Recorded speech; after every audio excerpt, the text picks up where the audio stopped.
All right, so welcome to the first episode of Watching Movies with DVTV, named to be determined later. We're here with the editors of Deer Valley Television. We got Bernard, we got Lauren, we got Andrew, Noah, Alex, and Jacob, all up, ready to give you their awesome editor knowledge and kind of unique insight onto today's movie, the Life Aquatic with Steve Zissou. I'm your host, Mr. Ulf, off camera. You don't need to see my face. It's all good. Today, we're going to be watching and discussing The Life Aquatic with Steve Zissou. If you haven't seen it before, let's take a look at the trailer as it came out originally in 2004.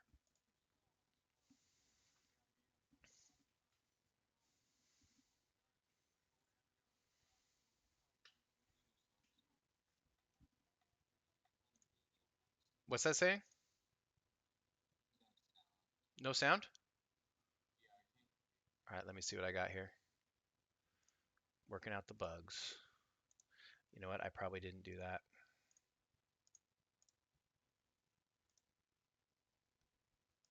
All right, let's try it now.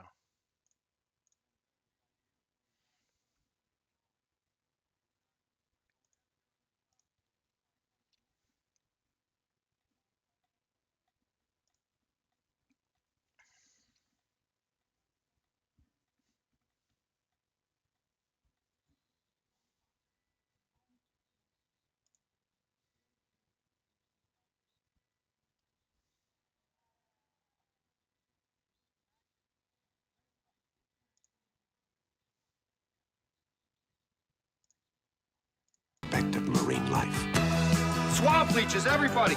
Check for swamp leeches. Nobody else got hit? I'm the only one? What's the deal? But there remains one form of life about which Captain Zissou knows very little. You're supposed to be my son. This will be Team Zissou's most ambitious adventure to date. I'm going to go on an overnight drunk, and in 10 days, I'm going to set out to find the shark that ate my friend and destroy it. What would be the scientific purpose of killing it? Revenge. You must swear, legally swear, that you'll not kill that shark. Split into two groups. I'll take Ned, Ogata, and Wolodarski. Thanks. Thanks a lot for not picking me.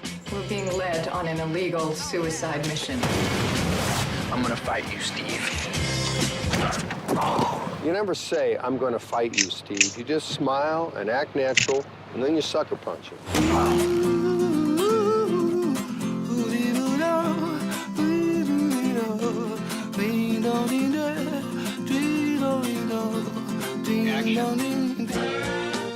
Are you finding what you were looking for out here with me? I hope so. Quiet out there tonight. Can you hear the jack whales singing? Beautiful. I wonder what they're saying. Well, that was the sludge tanker over there, but there you go.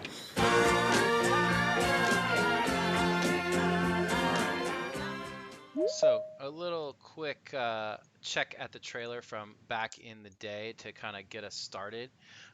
So, before we really begin, I want to give you guys some quick facts and figures on the film. This is Wes Anderson's fourth feature film that he directed. It came out in 2004 with a budget of $50 million.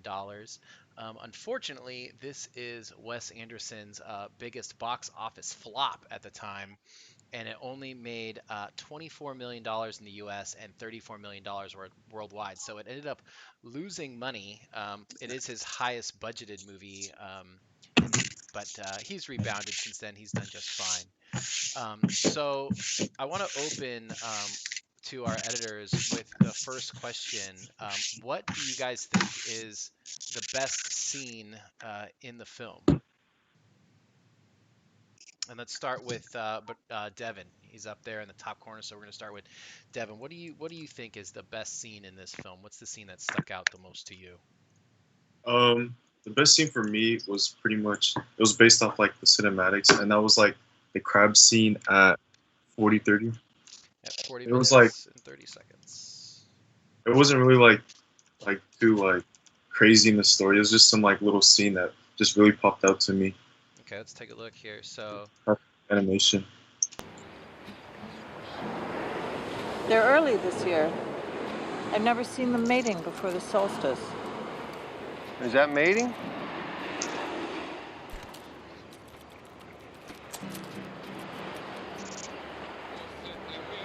Bye, Steve.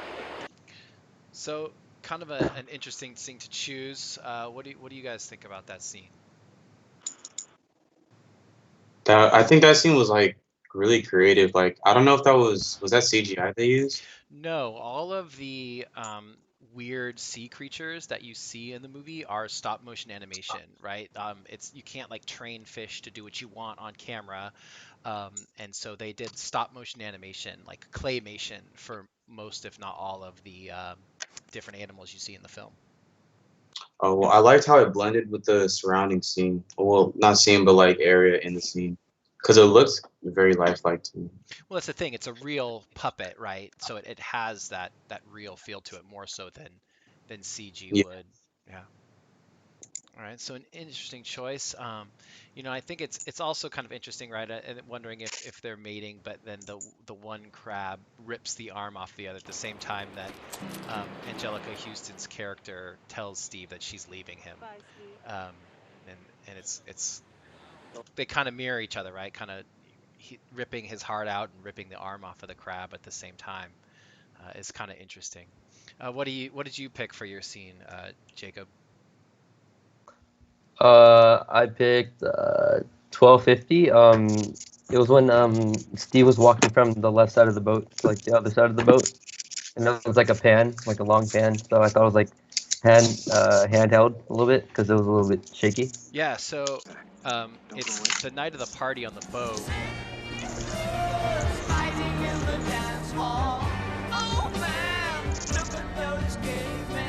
And they bought a real old minesweeper ship from, I think, the South African Navy to shoot this movie on. And I'm betting this shot is not handheld, but on a dolly of some sort. Like, we're next to the port, and the camera trucks along the side of the boat for the length of the boat. And, the boat is another one of the stars of the film. And it's also interesting that they use the real David Bowie clip here. Because for most of the movie, they're using the Portuguese remixes of the David Bowie songs by So George, one of the crew of Steve Zissou. You'll hear him singing a lot of reimagined Portuguese David Bowie tracks. So yeah, the lighting is just fantastic here. Anyone else have anything to say about this sequence that they noticed or liked? No? I like how the lights really shine, and the blue in the background just really complements the main, the main thing that we see, the boat, basically. Yeah, and especially since these lights are a very orange tint, right? Everything is so warm. It's incandescent light bulbs. So then that blue in the background, the way the buildings are lit. They're shooting this movie in Italy. So you've got this kind of ancient waterfront that's been there for millennia. It kind of gives it a really unique feel as Steve processes this information that Ned is his son for the first time. Andrew, what did you pick for your number one scene in the film? I didn't have time to watch the whole movie, so I only got 20 minutes into it, but I was really captivated by the scene that Devin chose. That's probably my favorite one for now. Oh, the crabs? Yeah, All because I like the interactiveness between them. And this scene also, I have a comment about this. I like how they did the lighting because considering how dark the scene was without the lighting, it was done pretty well. And I like how they were able to get it where the light isn't too strong and it has that nice subtle orange tone to everything. Yeah, there's I don't think there's any extra lights here, right? It's just the natural lighting of the boat in itself. I don't think they're adding, I don't know if there's anything. I mean, you can see shadows kind of casting from Steve onto the wall, so they might have some on the rig of the camera and below the boat, but it might just, look how dark he is here. It might just be the lights of the Christmas lights and the deck lights kind of doing the majority of the work. Noah, what do you have for us? as far as scenes go? For me, the best scene was at 1 hour and 4 minutes when they were being raided by the Filipino pirates, and Steve just went like, you know what, this is my ship, and then he just starts, like taking his ship back. The reason why, or like one of the parts that I liked was that like just before Steve's rampage, there's like a really blue and cool tone that for me it kind of symbolized like a loss in hope because of how bad the situation was. And then when at the start of Steve's rampage, I guess it turns into a more orangey, fiery color that just like represents rage, I guess. And I like how the scene kind of expands upon Steve's character because like after this scene, we actually see him as, or well, personally, I saw him as an actual captain of the ship. Let's take a look. Oh, you can see it right there, actually. You see the blueness as they're all captured. And then once he chews through the ropes, the color changes so intensely. Yeah. There it is. Here we go. Steve. What are you said, get your ass the hell off of my boat!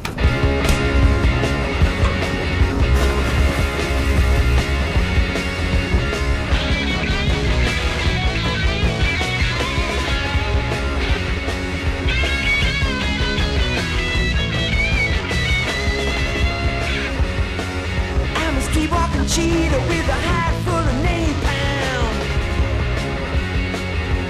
Runaway son of the nuclear A-bomb.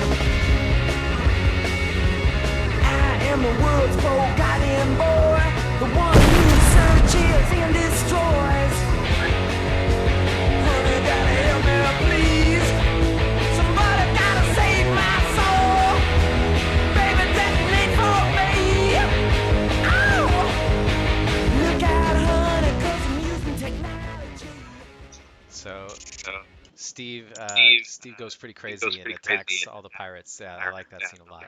What else do you guys think about that one? I find it interesting that. Oh. I guess I should call on people maybe. So, or like maybe raise hands so I know you have an idea, and then I call on you. So Lauren, since I know you had something to say, Lauren, go ahead.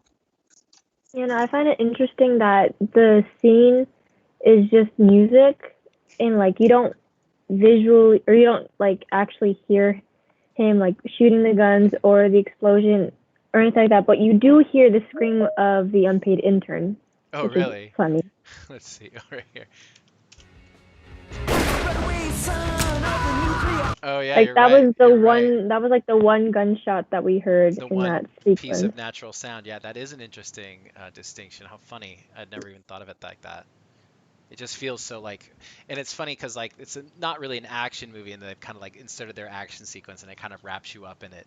It's such like a scary moment in the film too, because you're so worried about this crew that you've kind of grown attached to. Who else had a thought about this sequence? Nobody? All right. Let's see. Lauren, what did you have for your best scene? The scene that I thought like was the best or like my favorite was around 15 minutes and 2 seconds. It was the shot where he's basically describing the boat, because I am a sucker for a good one shot with a very crisp voiceover. Yeah. So like, and like I think it was really like interesting to see how the like camera panned through the different like parts of the boat, and how the kind of like the color scheme of the boat kind of stayed the same, but then like it would gradually get like different colors depending on what room they were in. Let's take a look. Let me tell you about my boat.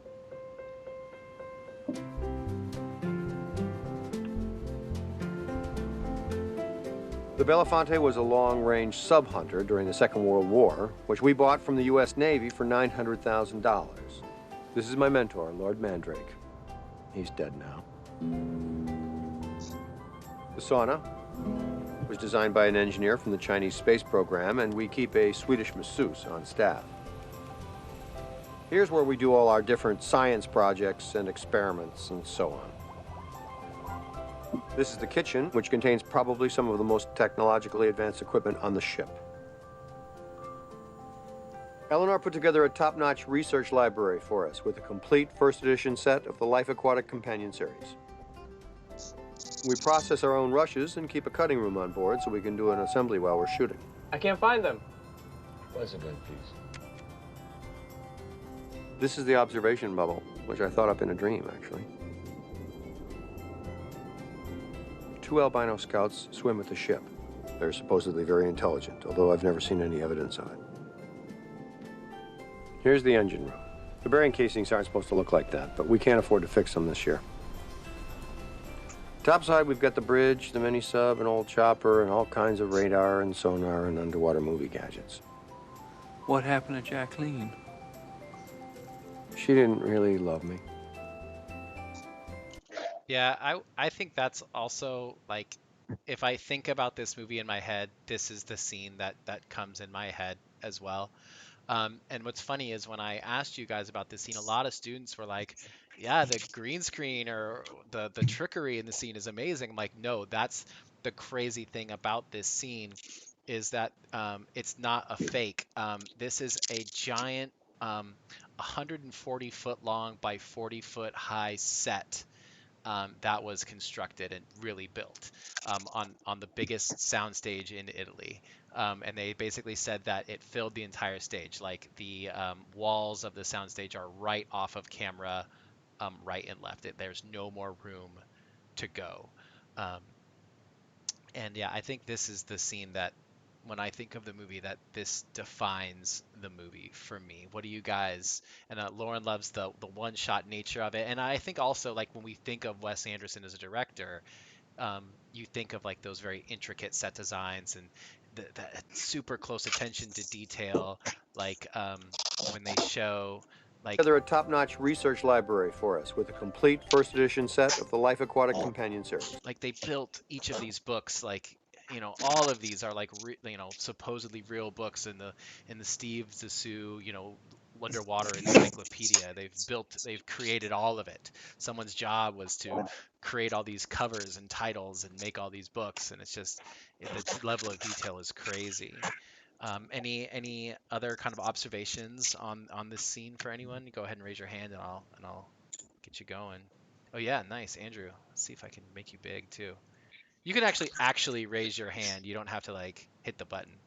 So hit me, Andrew. What you got? I really like the camera work done on this scene. How it travels from like going from, it wasn't panned all the time, but going from like room to room, right? As it was going like from the upper levels to the lower levels, and then just like panning from right to left at times. That was really nice to me. Yeah, that camera work, that kind of very exacting camera work is a hallmark of Wes Anderson and his films. Anyone else? Any ideas or any thoughts on this one? Yeah, no, hit me. I kind of like the comedic timing of Steve Zissou in the scene, like especially his commentary, because like especially at the start when he's like, "Let me show you my boat. It was founded by my captain. He's dead now." Yeah. It's yeah. like and there's another scene, right, when they were showing the kitchen. Mm-hmm. I just like the word choice where he's like, so this is filled with probably the most exotic ingredients. It's like the most technologically advanced. And I love that the dude is making a happy birthday cake. I mean, it's just stacks and stacks of wine. Like there's just racks and racks of wine bottles on the ship. The part that gets me in this sequence, one of the reasons I love this movie is because it's a movie about making movies, right? Steve Zissou and his crew are effectively documentarians, right? This is a riff on Jacques Cousteau, who's kind of the original, nature movie maker, right? Then we had Steve Irwin, the crocodile hunter, and there's a couple other guys now who are like the famous nature movie makers, but Jacques Cousteau is the first, and that's basically what this is kind of parodying. So I love this shot of them making a movie within a movie. I love anything like that. And then the shot that kind of gets me is at the end, is when Ned comes in. Jacqueline. What? And he says right here. Movie gadgets. What happened to Jacqueline? She didn't really love me. And it's just like, I really want to know more about that, right? You see Jacqueline, he named his sub Jacqueline. and then X'd it out and then named it Deep Search. And so it's like creating this world in the movie that we don't really get to be a part of just makes me more curious, right? And it's kind of that idea of comedy timing in the writing, just hitting it just right. Any other thoughts on this one before we see what Alex's favorite scene is? All right, Alex, hit me. What's your favorite scene in Life Aquatic? Alright, so mine's not as special as everybody's, but I kind of liked it in the beginning, around like 3 minutes to 3:47.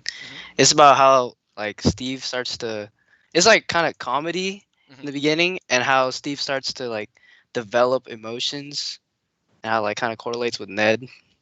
So you're talking about when they're showing him showing that Esteban was eaten. Is that the scene you mean? Yeah, yeah. Okay, so let's take a look. Steve! Steve! There's Esteban! Is that thing rolling? Vikram! Encounter with Harley abnormal! Shark like fish! 10 meters in length! Unfamiliar dorsal features!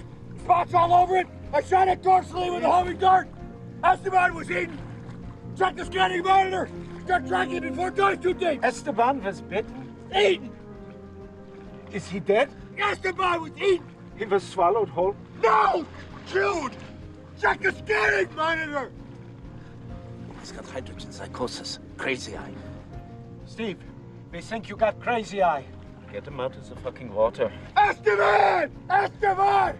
So kind of, it's interesting. It's like showing off his latest documentary at the film festival in this scene and then showing when his friend was eaten. So why do you like this scene so much, Alex? I wouldn't say it's like, I don't know, it's like hard to explain. It's just something about it that it like really clicked with me in the movie. I don't really know how to explain it. It's like emotion wise. I just enjoyed it. I mean, I'm trying to think if it's before or after. There it is. It's before. I hit it right on the button. Right. You see, they showed this shot, which kind of like shows you the relationship that Steve has with Esteban. And we're early in the film, so I think we're kind of predisposed to identify with Steve. I mean, when you see your main character's friend get eaten and the panic that he goes in, I think maybe it gives you the emotional kind of resonance. What do you think I'm kind of hitting the mark there? Yeah, it's like Steve building like the emotions, like it builds up with Ned, like throughout the movie. So then after, because this is like basically Steve showing, that's why there's the curtains, we're like at a film festival and he's showing the latest, not episodes, not the right word, but his latest documentary. And you see this kind of super intense moment, and in the fact that it kind of gets like, see, everyone's there to see the movie, and then when they ask questions, like it's kind of empty. Do you kind of feel bad for Steve and kind of feel like maybe he's falling out of relevance? Like he used to be the super popular movie maker, and he's kind of not as popular anymore. Does that make you feel more empathetic toward him? Like, oh man, poor Steve, or do you think like this guy really is kind of going off the deep end in that moment? What do you think, Alex? Do you think that that's true? Like that the fact that people don't care about his movies anymore makes you feel for him, or does it make you feel like he's washed out? Yeah. And it's like, how do I say it? It's hard to say it. It's like, for sure.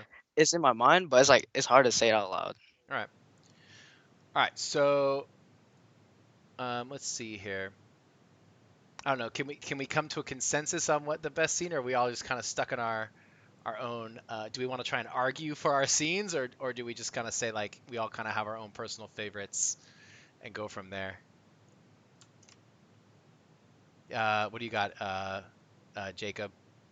I think the one shot of like the whole boat, the one that Lauren chose was probably the best one, in my opinion. All right. Yeah. And Devin, you agree? Yeah. Yeah, that's a shot that really gets to me. But the other moment that none of you mentioned is the climactic scene, is actually confronting the Jaguar shark. And I think I've got it queued up here, so let's take a look real quick. Let's see, go right here.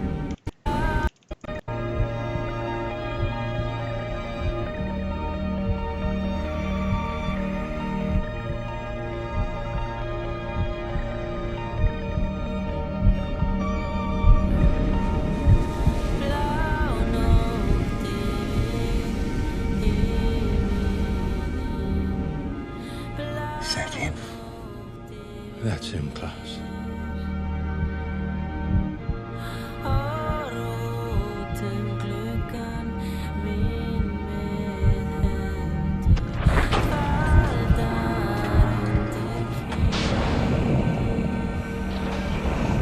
So, I mean, I think for me, that's another one of the scenes like that just kind of gets the hairs on my arm to stand up every time I see it.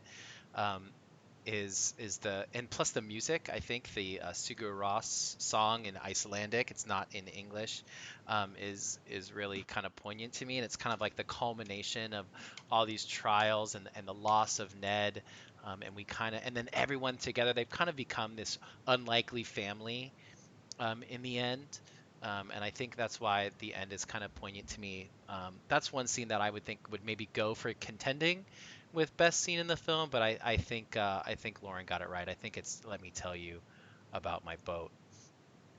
All right, so before we move to our next section, there's a couple things I want to show you guys really quickly. Let's see here. This scene here. Does this seem fake? Where Steve pulls the gun on Cate Blanchett in their interview was actually improvised. He was not supposed to pull the gun. He just did it on his own volition. And then Wes Anderson loved it so much that he told him, "Hey, you know what? Keep doing that. That's a really great moment." So sometimes, as we know, mistakes often end up being the best. And then the second thing I want to show you guys that's kind of interesting about this film, this scene with when Cate Blanchett first shows up. Listen all my life! Those are the Viet Cong man of wars.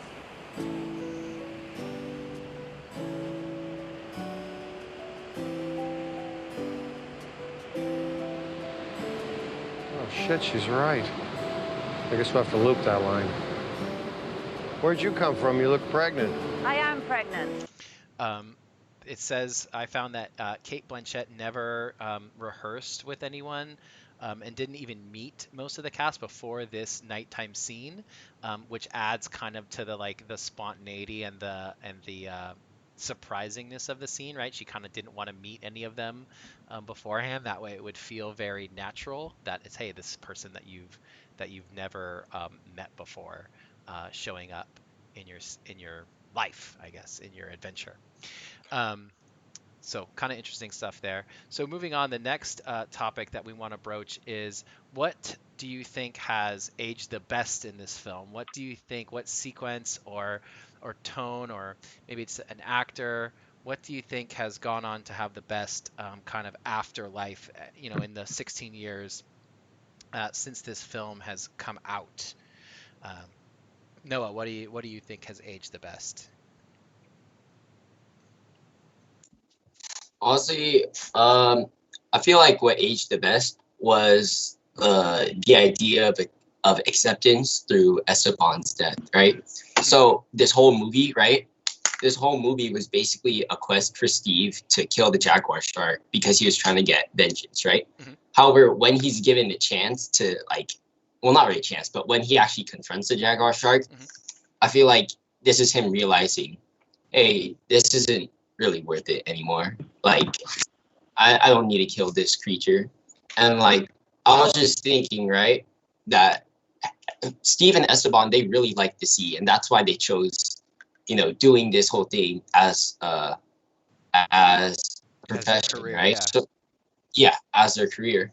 So it's for him to kill something that he holds so near and dear to his heart would kind of be hypocritical in a way.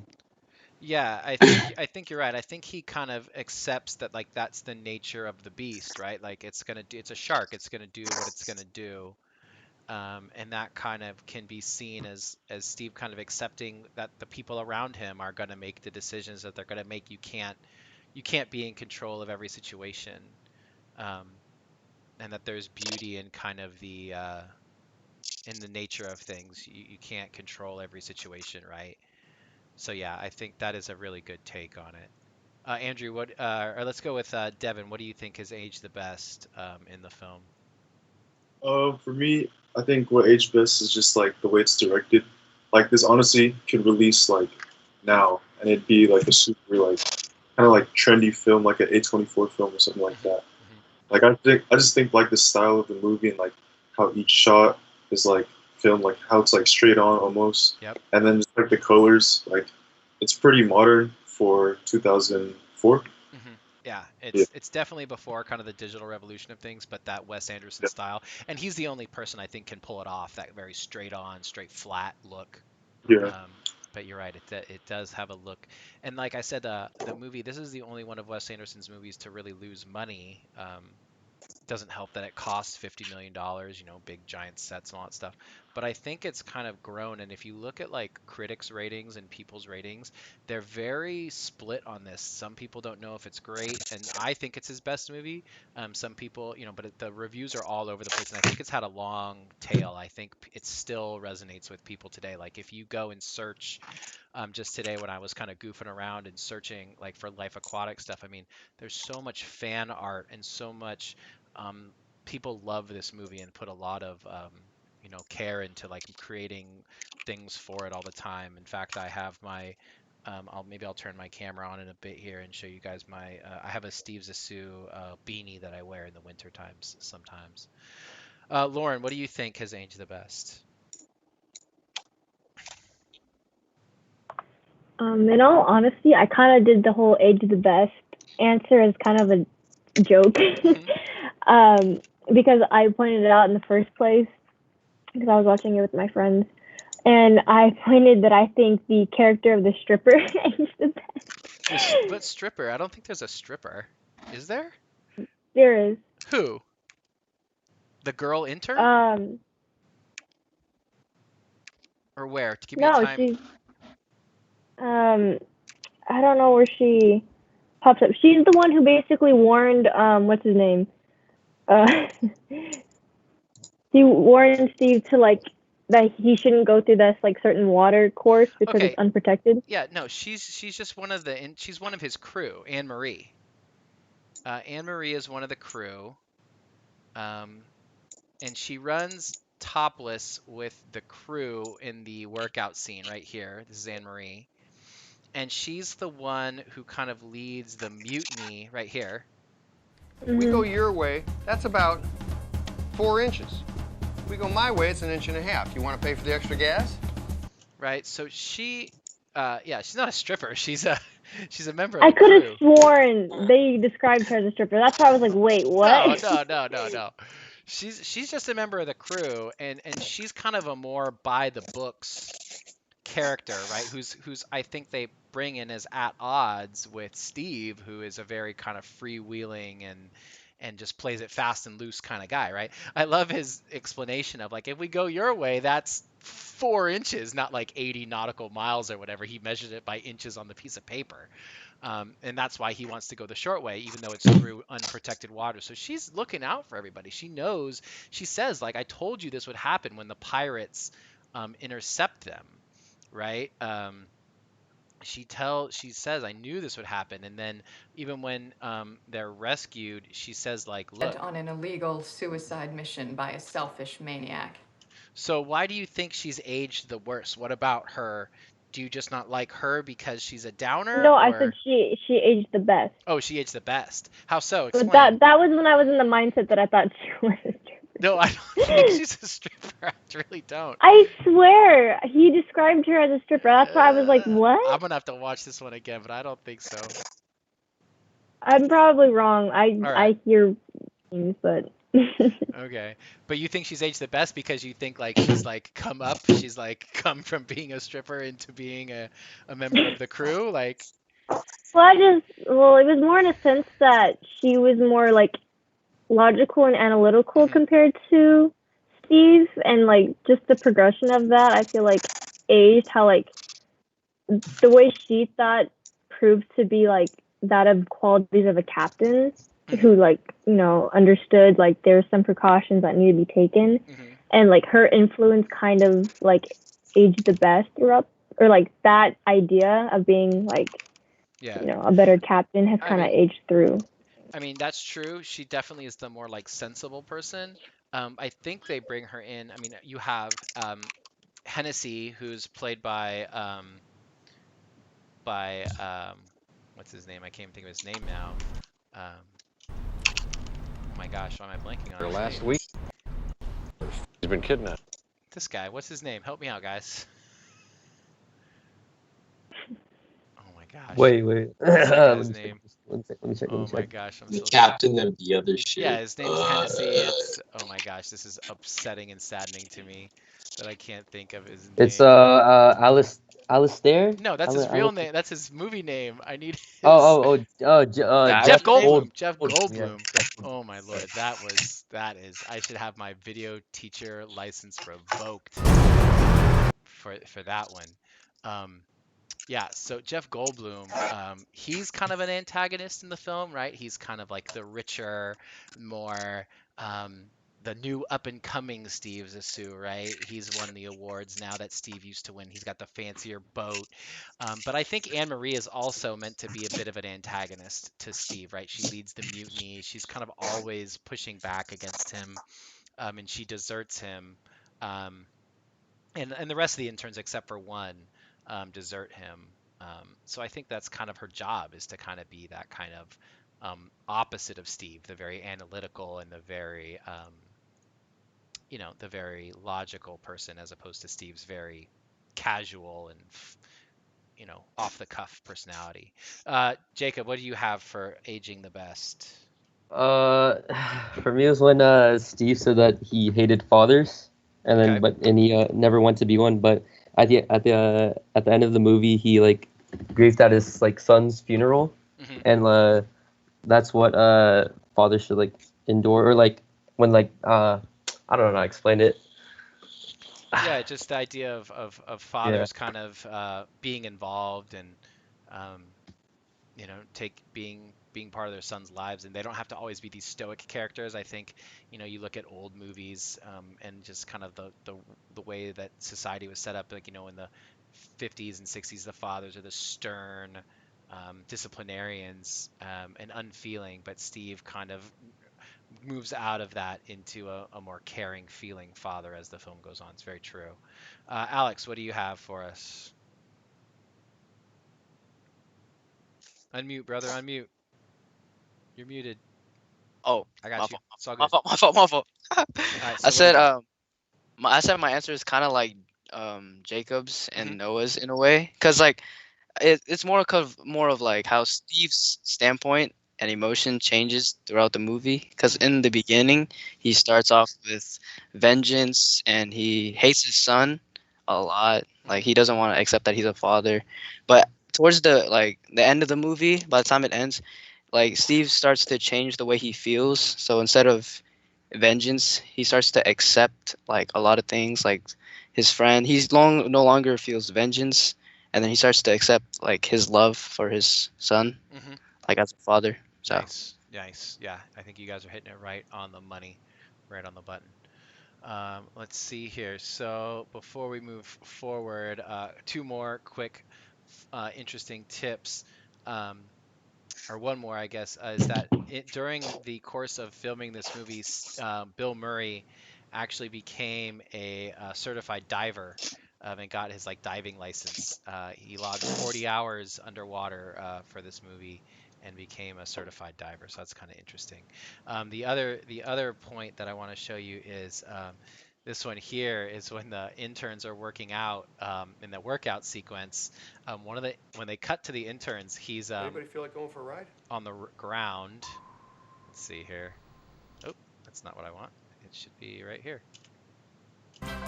So he actually sprained his ankle in the take, and he's on the ground, holding his ankle, writhing in pain. Or maybe it's this guy here who falls. Yeah, he falls and sprains his ankle as he's going. Right there, you see it. That's an actual true fall and ankle sprain, but of course that's the take that makes it into the movie, right? You gotta use those happy accidents when they happen.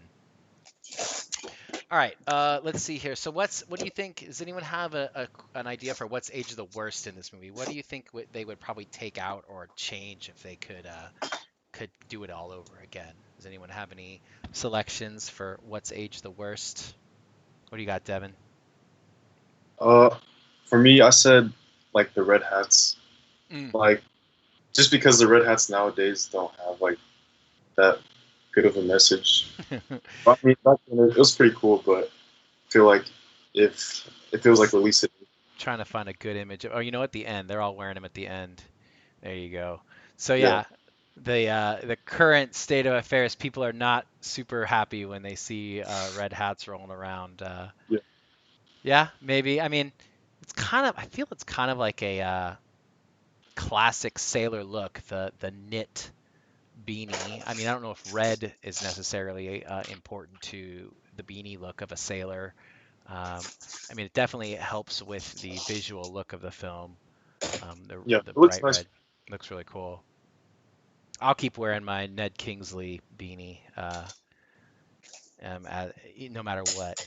Anyone else have a what's age the worst for us? No? All right. So this movie's pretty clean, it looks. All right, let's go forward. Does anyone have best quote? What's the best quote, best line in this movie? Noah, what'd you put for best line in the movie? And give me a timestamp if you would. All right, let me pull up the doc. Yep.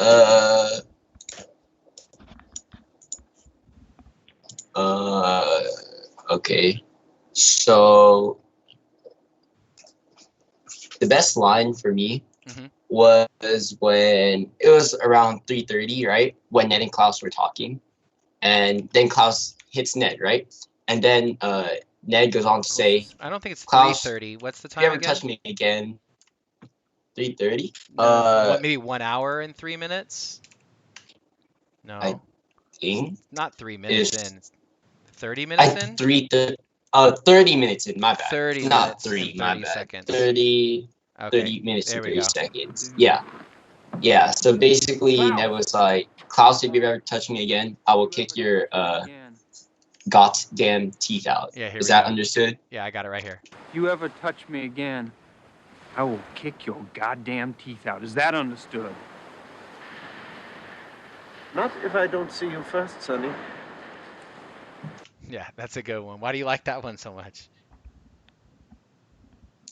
I like that one. I like that because it's like, up until this point, Ned wasn't really portrayed as a type of person who would stand up for himself. He's just like, I guess, going with the flow. So I feel like this scene or this quote was really big in Ned's character development. Cool.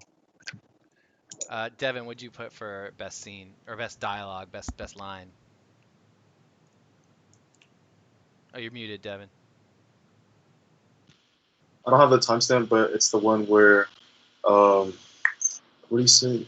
It was like, you never say I'm gonna fight you, Steve. You just smile and act natural and sucker punch.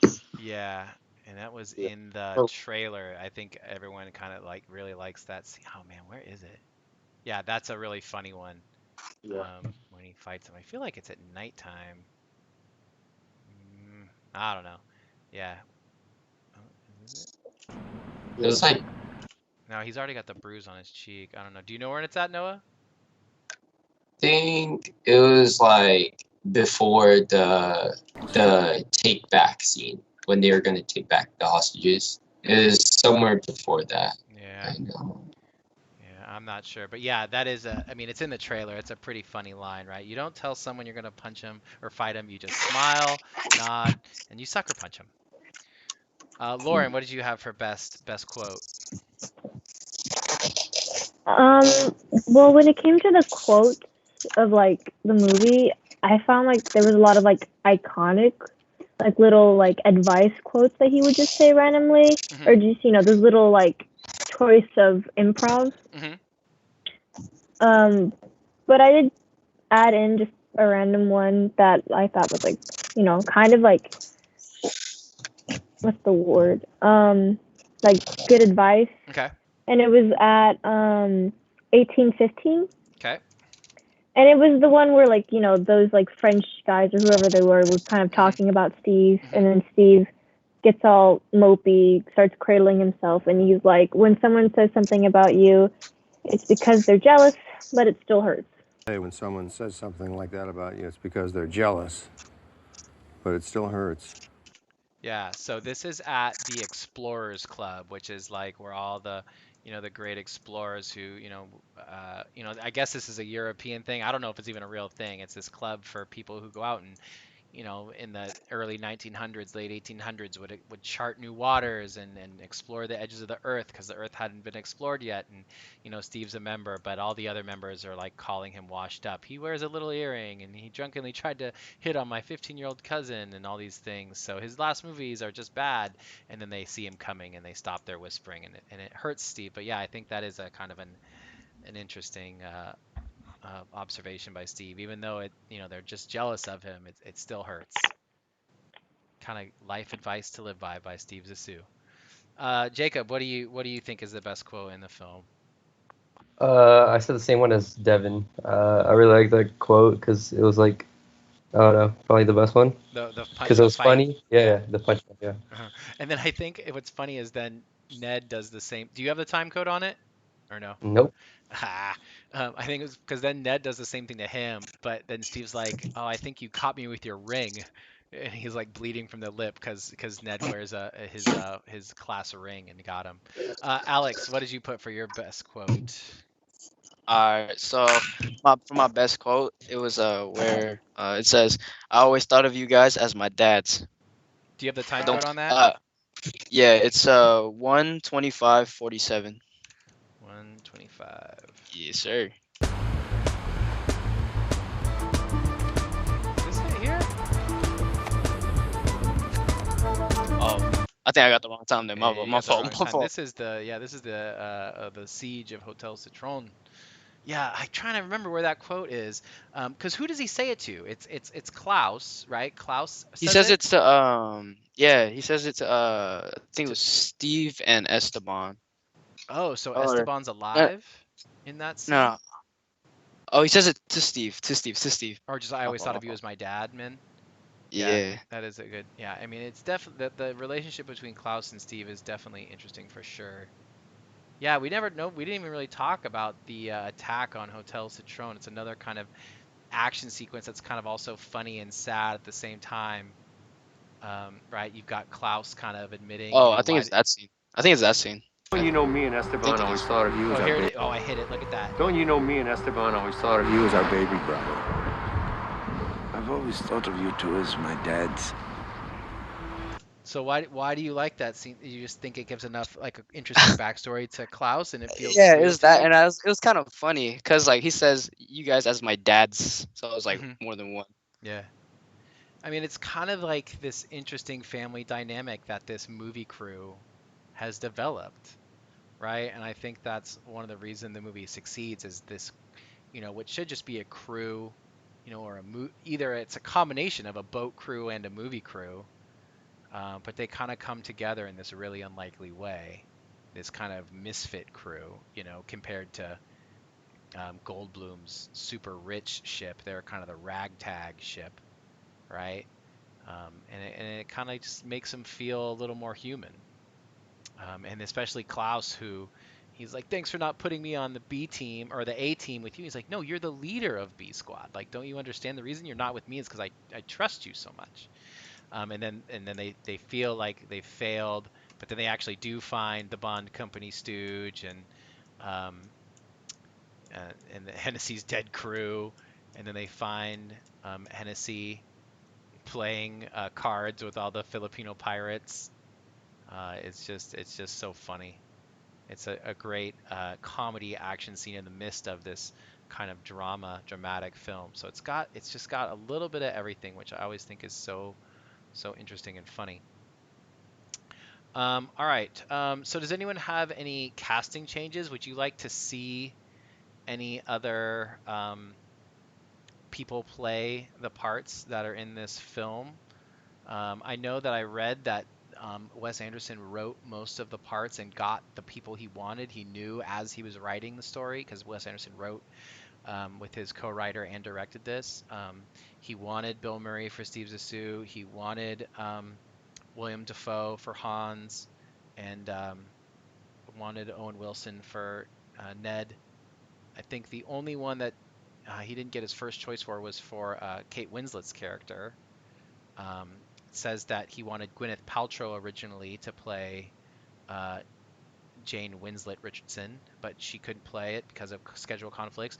And then Nicole Kidman was kind of tapped, but then Kidman also had other commitments, and then Julianne Moore tried, but then eventually it went to Kate Blanchett.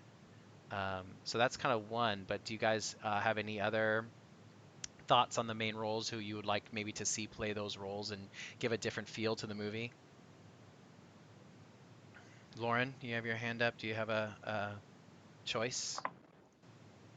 Not so much a choice, just a comment, but I kind of like the whole like casting. I feel like it fits with the whole theme of the story because I feel like the story itself is very like here and there, it's all over the place, but it has like a a storyline. It just kind of goes like A thread everywhere that sometimes. kind of loosely ties it, right? The thread kind of loosely binds it. Yeah. And so I think the combination of all like these different actors that are like seen in like some of them are seen in like normally like comedies or serious movies or stuff like this, and it's very interesting to see them like all together in this like wackadoodle of a movie. Yeah. And Angelica Houston as Steve's ex-wife, I think she was the original choice to play that part as well. Noah, do you have any casting choices, or do you like it the way it is? No, I have to agree with Lauren. I really like the chemistry between all the actors there. And Wes Anderson's kind of known for like finding his stable of actors and really sticking with them. Like he's used Owen Wilson in a number of films. He's obviously used Bill Murray in a number of films. Angelica Houston. I don't know if Jeff Goldblum's been in any other Wes Anderson films. I'd have to think about it for a second. But you get a rapport as a director and actor. You start to pick up on each other's rhythms, and you can play it even better. Devin, Alex, Jacob, Andrew, any casting changes you think maybe someone could have done better in a role here or there? Well, I don't think they could have not necessarily done better, but I actually said Gwyneth Paltrow, and I didn't even know that. You didn't even know it. Look at that. I didn't even know. You got a future as a casting director in your future. You're on the same wavelength.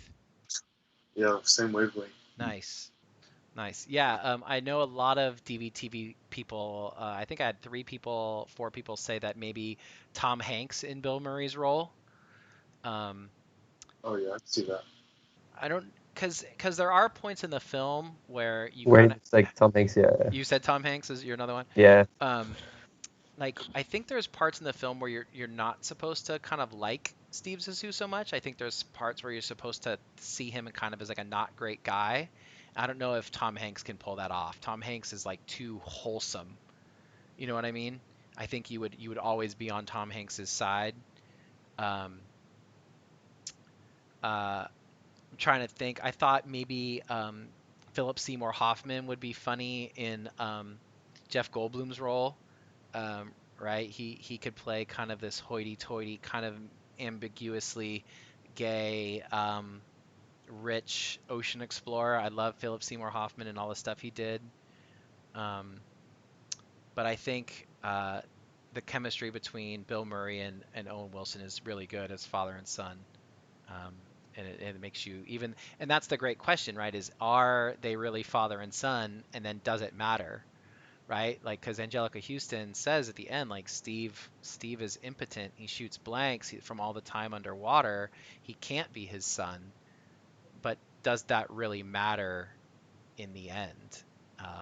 After the relationship that they've built, right? Does someone have to be your biological son to be your son?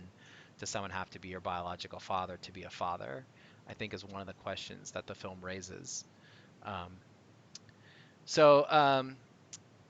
Before we get to our last question, there's 2 funny things I want to show you guys. One is there's this shot here where one of Hennessy's crew uses binoculars to look at Hans. And they're these very futuristic looking binoculars. And if you remember, you may have seen them before. It's actually a copy of the binoculars from Star Wars, right? Here's Luke looking through his binoculars at the Sand People in A New Hope. And then if you look at the binoculars in the movie. It's kind of a direct copy. And then the other thing that I don't know if you caught here at the end sequence of the film, when Steve is, has won an award for this great documentary they've made, and everything's great, and everyone's happy again. Even Jeff Goldblum's part of the team, and they're walking back to the ship in that great credit sequence. And they all come to the boat. Ned is up at the mast, the lookout of the boat. Even though his character has passed away, it's kind of like his spirit kind of remains on the boat. And I thought that was kind of a nice addition at the end of the film. Even though Ned dies, he's included there at the end. So the last question I have for you guys is, who won the movie? Who do you think had the best? Who comes out ahead? As far as their career goes, or as far as performance, or and this could be music. It could be the director. It could be one of the actors. It could be an idea. Anything like that. Who do you think won the movie, Noah?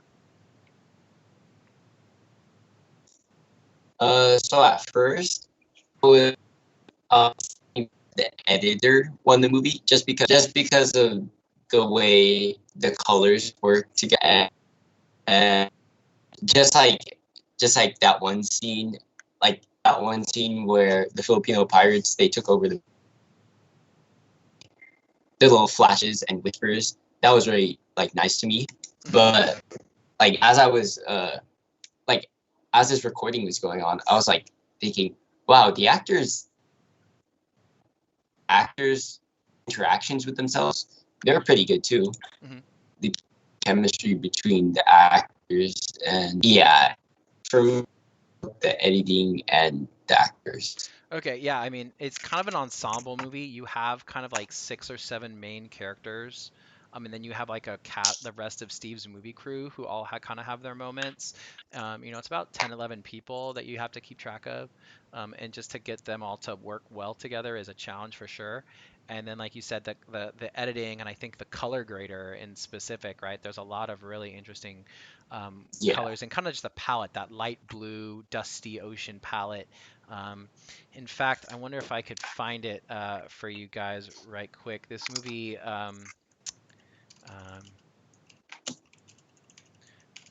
actually, Adidas actually came out with Team Zissou edition. Of course, now I can't get it to come up. Adidas actually made Team Zissou I remember Adidas shoes. Here we go. I think I got them. There we go. Which is pretty cool. That color palette look was kind of iconic as the movie was coming out. So that's kind of cool. Andrew, who do you think won the movie?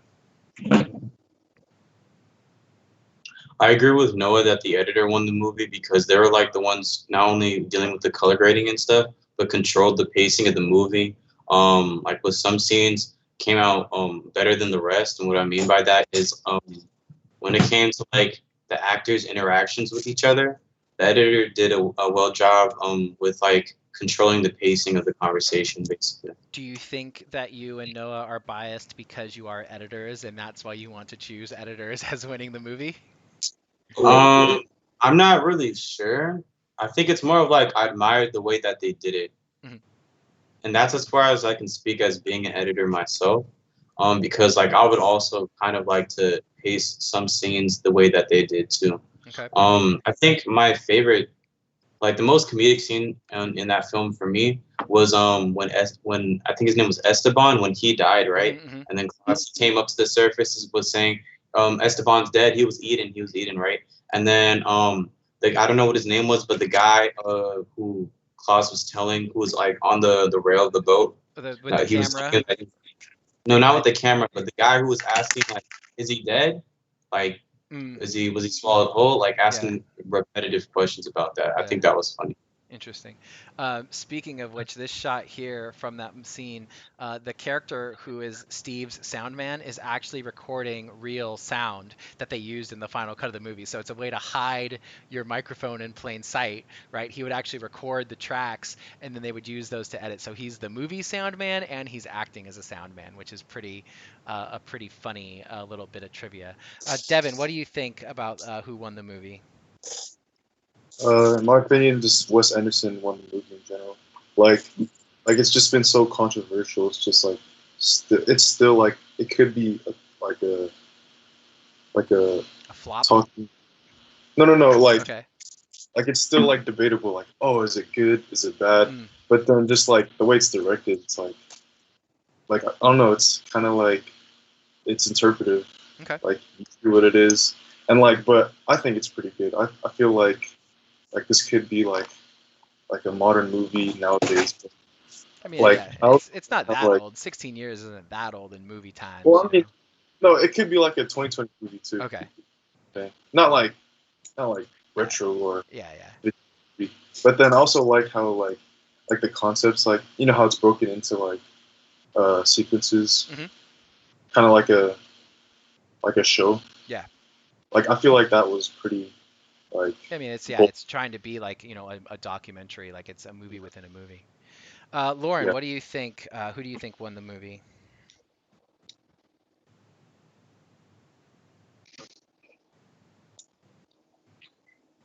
Unmute Lauren. She said that she can't hear or talk to anyone. Fun. All right. Let's go with Jacob. What do you think? Who do you think won the movie? For me, the music in the film won the movie for me, because there were like a couple like scenes that like kind of like went well with like the music when one of the cast members, or not the cast member, the crew members was the crew member. singing. Yeah, he's playing the guitar and he remixed all those David Bowie tracks into the Portuguese versions, right? He's Brazilian. So he's singing, Life on Mars. Oh, VJ, don't drive and join this call. Don't do that, VJ. No, but like I like recognized the song and like with like his remix to it, it was like actually like I really liked it. So, yeah, like, I have the album. Maybe I'll throw it on share for you guys. And Alex, who do you think won the movie? Oh, is Alex frozen? Oh my, he's looking real still. Yep, I think Alex is dead. He ain't moving. That's all good. Oh, Lauren's back. All right, Lauren, who do you think won the movie? I definitely think that it's a mixture of both the editors as well as the like the music composers, because I feel like, or like the camera crew, like the mixture of all that, because I think like the certain shots as well as the music that is like edited together with the shots is kind of like in sync, and I think it goes well with each other, and like there's either like it's either complementary or it's very contrast, but I think it like adds a more like exciting element to the movie.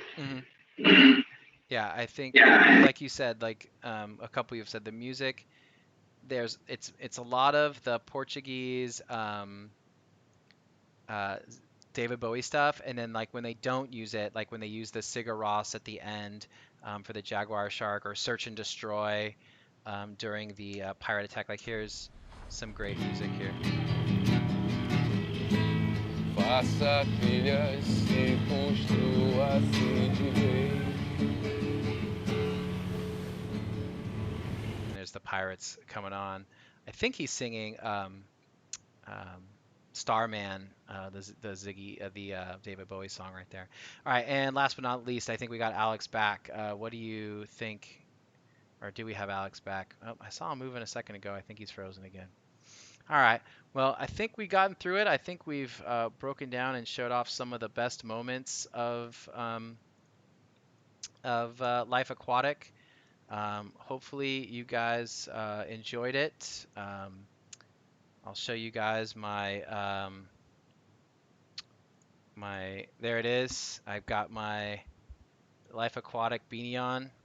I wear it a lot in the winter. It's one of my favorites. I love it. I got the poster in the classroom. Can't go wrong with Life Aquatic. So thank you, editors of DVTV, for sharing your thoughts. Definitely got a little bit of editor bias in thinking who won the movie and maybe in the scenes that we selected, but we'll see how that goes in the future when different groups and different people start watching the movie. Any last words on anything before we sign off until next week? We said it all, VJ. Jacob. We said it all. Yeah, yep. VJ, I like your cut, G. VJ's got the VJ cut. got anything to say? You've been silent this whole meeting. VJ's driving. He needs to play it safe. He should not be on a Teams meeting while driving. So next week we'll be watching Baby Driver. So be sure to turn in and watch Baby Driver ahead of time so you guys can watch it with us and discuss and put your thoughts and we'll see you next time. All right. Have a good day.